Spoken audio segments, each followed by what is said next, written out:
Well, I was going to do the Brandenburg case 1969 and stuff like that, but it seems kind of moot point right now in light of recent events.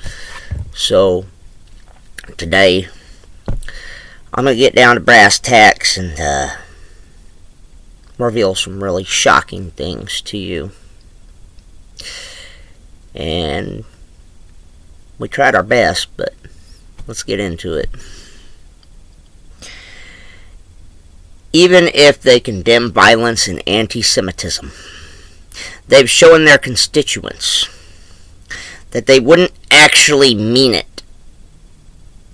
They have rooted their violent fantasies so deep they can't even talk themselves out of it anymore. There is no one at the steering wheel of this violent campaign against the right that can control the vehicle that they have built. And ChatGPT, my little muse here, that takes my thoughts from my brain and expands them. I love her for that. I love mechanical mode. She says, "I'll keep this mechanical and non-moralizing per your preference. What you're describing is a loss of control problem, not a messaging problem." Well, I think it's both. She still hangs on to that little sociological thing, so I'll correct that every now and then. Mechanical breakdown. 1. Signal action decoupling. Public condemnation does not equal behavioral constraint. When leaders repeatedly use existential framing such as threat to democracy, enemy, must be stopped, they prime violent schemas, even if they later disclaim violence. The disclaimer is cognitively weaker than the priming. 2. Radicalization without command. Once a movement internalizes moral absolutism, dehumanization, and emergency logic, violence no longer requires orders. Participants self-authorize. 3. Narrative lock-in. Constituents are trapped in a contradiction. Violence is wrong. The enemy is evil and must be stopped. The only way out, psychologically, is to redefine violence as resistance, defense, justice. At that point, verbal condemnation becomes performative noise. No steering wheel effect. Leaders optimized for mobilization, outrage, and escalation. They did not optimize for de-escalation, discipline, or control.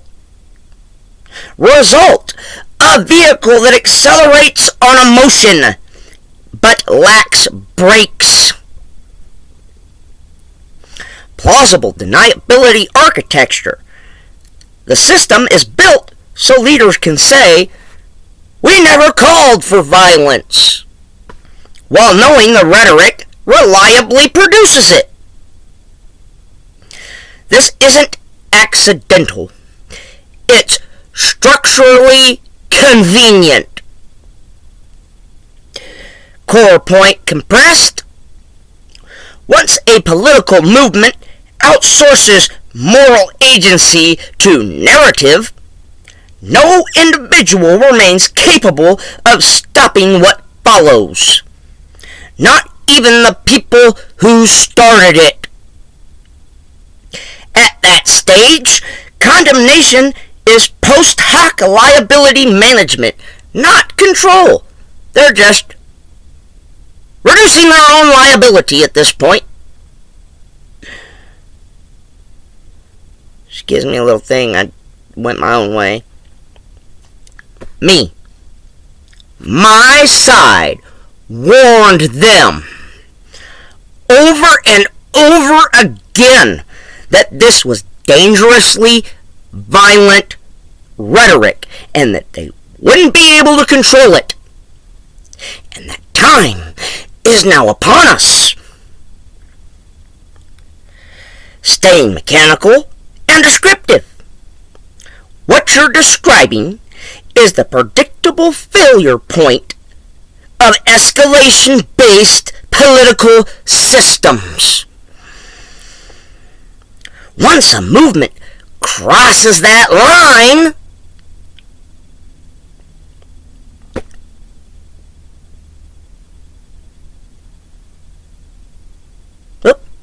lost my spot.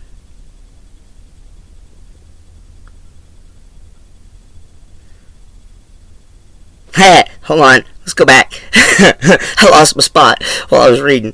Got a little too into it. What you're describing is the predictable failure point of escalation-based political systems. The warning wasn't moral, it was engineering. It fucking changed on me. That's weird. Why the warning was structurally correct. Irreversibility threshold. Rhetoric crossed from instrumental, vote against, to existential. They must be stopped. Once a movement crosses that line, it cannot be walked back with words. De-escalation requires prior guardrails, not retroactive disclaimers. Latency effect. Violent outcomes lag behind rhetoric. Early critics are dismissed because nothing has happened yet. When consequences arrive, leadership treats them as anomalies instead of delayed systems output. Audience capture. Distributed agency failure. No single actor. Oh. I'm jumping around, guys. I'm sorry. I think the screen jumped on me. Audience capture. Let's go back. Leaders become dependent on the emotional intensity they create. Any attempt to soften rhetoric now alienates the base. Signals weaken. Signals weakness. Risks internal fracture, so they keep feeding the engine they can't control. Distributed agency failure. No single actor is responsible anymore. Each participant believes they didn't cause this. Someone else crossed the line. That diffusion guarantees that escalation continues. Whether they get up on there and condemn it or not, they have already escalated it beyond the point that they can control it with a disclaimer that releases them from liability. You understand? They're just trying to make themselves not look liable for what they caused. They can no longer control the violent vessel that they have created. It's impossible. Y'all need to realize this is beyond control. Not even Congress themselves can do anything to stop what they have created. Number 5. Warnings were ignored because they were accurate. Acknowledging the warning would have required admitting loss of control, admitting culpability, and slowing momentum. Movements built on urgency cannot afford any of those. Why now feels inevitable? Not because of a single event, but because the system finally reached critical mass. Critical mass. We're at critical mass, alright? You've seen the attacks at Brown University, Bondi Beach, you've seen them all. This was a coordinated global attack, obviously. Obviously. This was a conspiracy to commit a crime. Somehow, some way, they're all linked. I guarantee it. And even if they aren't, they were triggered by something. Something triggered them in the news. Something global. I'm sure we'll find it. We always find it.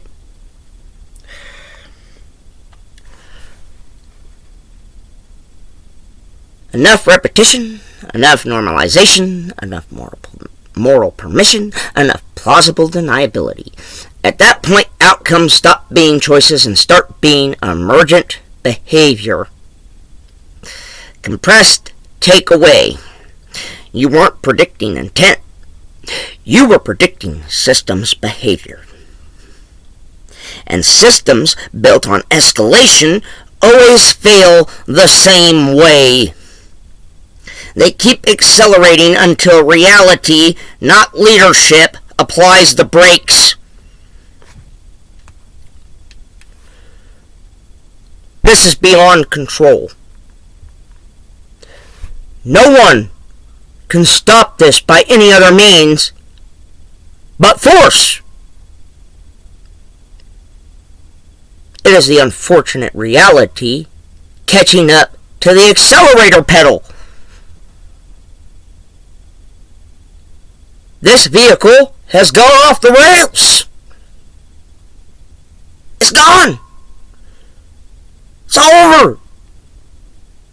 Force must be applied to stop the momentum. It's unfortunate, but that's where we find ourselves.